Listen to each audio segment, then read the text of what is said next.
বিশেষ করে কুরবানির ছুটি এবং স্কুলের গত মে মাসে আঞ্চলিক পর্যায়ে শুরু হওয়া জাতীয় হাই স্কুল প্রোগ্রামিং প্রতিযোগিতা 2025-এর শেষটা হয় জাতীয় পর্যায়ের প্রতিযোগিতা দিয়ে।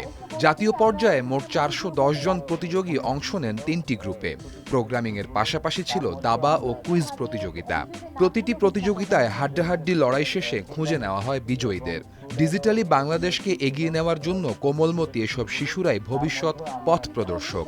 অনুষ্ঠানে আগত প্রধান অতিথি, বিশেষ অতিথি ও সম্মানিত অতিথি তাদের বক্তব্যে উৎসাহ দেন প্রতিযোগীদের। আমাদের তরুণরা ট্যালেন্ট, তার প্রমাণ বিতর্ক প্রতিযোগিতা, প্রোগ্রামিং প্রতিযোগিতা, রোবোটিক্স প্রতিযোগিতা এবং বিভিন্ন যে অলিম্পিয়াডগুলো হয় সেখানে আমাদের তরুণরা ভালো করছে। টেক রিলেটেড যে পলিসিগুলো আছে, সেটা এআই হোক বা ফ্রন্টিয়ার টেকনোলজি হোক, সেই জন্য সরকারের বিশেষ প্রোগ্রাম আছে। সব কিছু মিলে আমরা মনে করি যে আমাদের যে তরুণ প্রজন্ম আছে, they can offer with very attractive softwares and solutions. বাংলাদেশের উপকূলীয় অঞ্চলের যে মেয়েটা পানির জন্য এখনও কয়েক কিলোমিটার দৌড়ায়, আপনি তাকে বলে দিতে পারবেন যে নিকটস্থ সুপেয় পানি কোথায় পাওয়া যাবে। আপনি যে কাজটা করছেন, আপনি সোসাইটিকে সলিউশন দিচ্ছেন, অর্থাৎ আপনি সমাজের সমস্যাগুলোর সমাধানে নব দিগন্ত উন্মোচিত করছেন।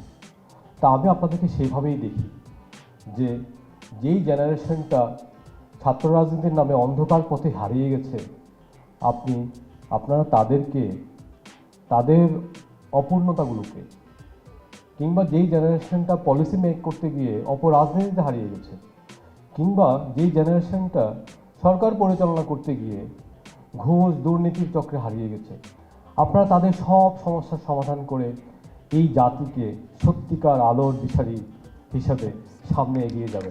আইসিটি থেকে বিভিন্ন ধরনের প্রোগ্রাম আয়োজন করা হয়, হ্যাকাথন করা হয়, আইডিয়াথন করা হয়, বা বিভিন্ন প্রোগ্রামে, যেমন এই ধরনের প্রোগ্রামে ফান্ডিং করা হয়। আমরা নিশ্চয়তা দিচ্ছি যে আগামী বছরের যত প্রোগ্রাম হবে, প্রত্যেকটা প্রোগ্রামের ফান্ডিং আমরা এই বছরই নিশ্চিত বুক করে রাখবো। ফলে এই যে প্রোগ্রামটা মাত্র নবম হচ্ছে, এটা তো আরও অনেক বেশিতম হওয়ার কথা ছিল। স্কুলগুলোকে আমরা চাচ্ছি যে আইসিটির কিছু ল্যাব আছে সেখানে নিয়ে যেতে। প্রোগ্রামটা ইতিমধ্যে ঈদের আগে শুরু হয়েছে। আমরা চেষ্টা করেছি, আমাদের মন্ত্রণালয়ের অধীনে বিভিন্ন স্কুল আছে বাংলাদেশে, সেই শিক্ষার্থীদেরকে আমরা এনে তাদেরকে বোঝানোর চেষ্টা করেছি যে আইসিটি ল্যাবগুলোতে এই কাজ হয়। So they are really excited. তো এখন আমরা নেক্সট স্টেজে চাচ্ছি ঢাকা সহ বিভাগীয় শহরের বড় বড় স্কুলগুলোতে যাব, দশম এবং নবম শ্রেণীর শিক্ষার্থীদেরকে আমরা এনে এখানে দেখাবো যে আইসিটি ল্যাবগুলোতে কী কী হয়। তারপরে আমরা কি করতে চাই, তারপরে আমরা করতে চাই দুটো কাজ।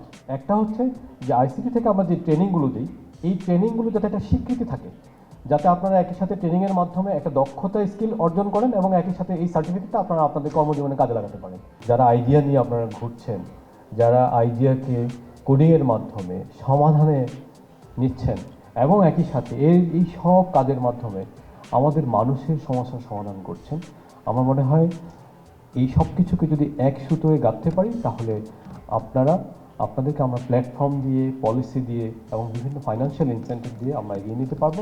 তবেই বাংলাদেশের মানুষের, কোটি কোটি মানুষের দৈনন্দিন জীবনে যে সমস্যাগুলো আছে, সেই সমস্যাগুলো আরও অনেক বেশি গতিতে আপনারা সমাধান করতে পারবেন। আমার এখনও মনে আছে, কাসপার বলল যে আমার মনে হচ্ছিল আমি একটা আর্টিফিশিয়াল হিউম্যান বিংয়ের সাথে খেলছি ওই চালের পরে।